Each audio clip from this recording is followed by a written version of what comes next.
नमस्कार, morning news brief में आपका स्वागत है। मैं हूं शुभ्रा सुमन। आइए जानते हैं वो खबरें जो सुर्खियों में रही। अयोध्या में रामलला की पुरानी प्रतिमा को अस्थायी मंदिर से नए मंदिर के गर्भगृह में लाया गया। उनके साथ उनके तीनों भाई हनुमान और शालिग्राम भी गर्भगृह में लाए गए। आज दोपहर 12:30 बजे से रामलला की प्राण प्रतिष्ठा का कार्यक्रम शुरू होगा। इसके लिए प्रधानमंत्री नरेंद्र मोदी सुबह 10:30 बजे अयोध्या पहुंचेंगे।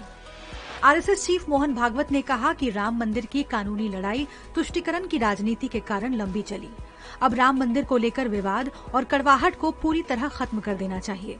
भागवत ने ये बातें मराठी भाषा में छपे लेख में कही हैं। उन्होंने बीते 1500 साल में भारत पर हुए आक्रमणों का जिक्र किया। साथ ही कहा कि इस्लाम के नाम पर जो आक्रमण हुए उससे समाज में अलगाव बढ़ा।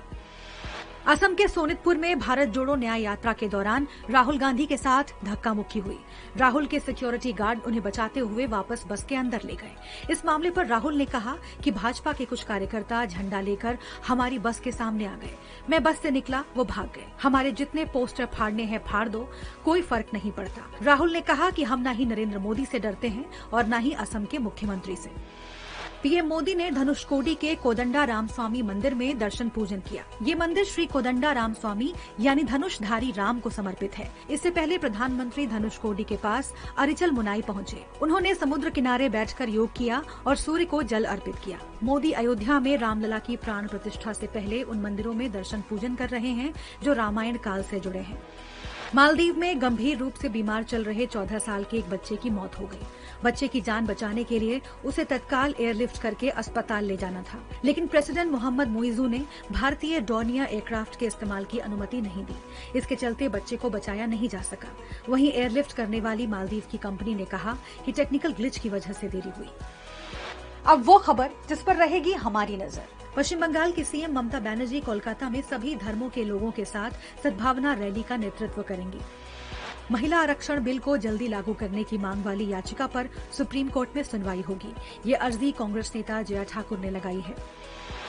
ये खबर जरा हटके है। केरल सरकार के कर्मचारी शेख हसन खान ने दुनिया के सबसे ऊंचे ज्वालामुखी ओजोस डेल सलाडो पर चढ़ाई की। 22,600 फीट की ऊंचाई पर मौजूद ये चिली की सबसे ऊंची चोटी भी है। इससे पहले खान ने दिसंबर में अंटार्कटिका की सबसे ऊंची चोटी माउंट विंसन पर चढ़ाई की थी। वे 4 अन्य सबसे ऊंची चोटियों mount Everest, mount Denali, mount Kilimanjaro और माउंट एल्ब्रस पर चढ़ाई कर चुके हैं।